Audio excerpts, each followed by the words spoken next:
Hi Rhonda, I'm critiquing your fifth Hoffa video over the neurological and musculoskeletal systems. I like that you checked the patient's chart, you performed hand hygiene, you provided privacy for your patient, you introduced yourself to the patient, and identified the patient by asking their name and date of birth. And you said at the beginning what you were doing. You explained the procedure to your patient. For the subjective questions, you asked, do you have headaches? Do you get dizzy? Have you had any surgeries? Any pain anywhere? Do you have depression or anxiety? But you may have also wanted to ask if the patient has difficulty swallowing or talking. And you may have also wanted to ask about muscle weakness. For the patient's appearance, you said his posture is erect and relaxed. You said he was clean and well groomed. You said that there was no evidence of kyphosis, which was good. But you didn't note that his dress was appropriate for the season. And you didn't say if his body movements were intentional, unintentional, or deliberate. For his level of consciousness, you said he was alert. And you said that the patient's facial expression was relaxed. You may have also wanted to assess his mood.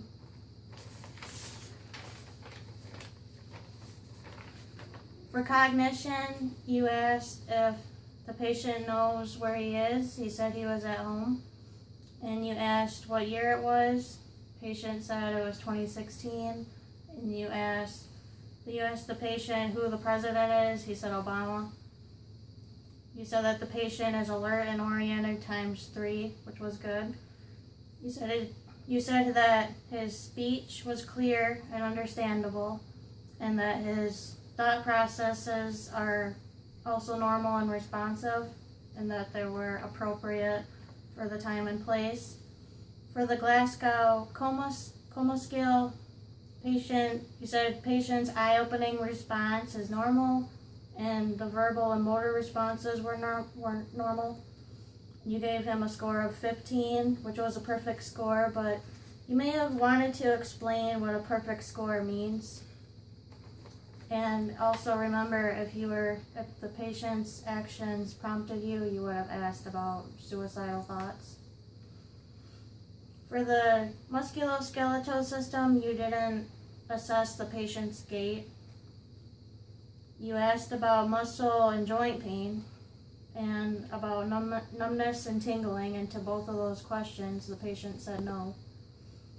You may have wanted to say that you were doing the Romberg test when you had the patient stand up and put his feet together with eyes closed. You said you were explaining, you're doing this to see if cranial nerve number 8 was intact, and you said that it was. You had patient lie down on the couch to make sure that the muscles were symmetric, and you said that there was no atrophy noted, which was good. You said that the skin was intact, there were no lesions or masses noted. You had the patient do straight leg raises, but you didn't push or pull his feet. And for the hands, you had the patient pull your hands, but you didn't ask him to push your hands. When you were doing the Babinski reflex, I couldn't see how you were doing it because your back was turned. But you said that the response to it was normal. You asked the patient to shrug his shoulders and said cranial nerve 11 was intact, which was good. You asked the patient to push his head toward your hand and said that his range of motion was appropriate and normal. I noticed that you didn't do the heel to shin slide or the finger to nose touch.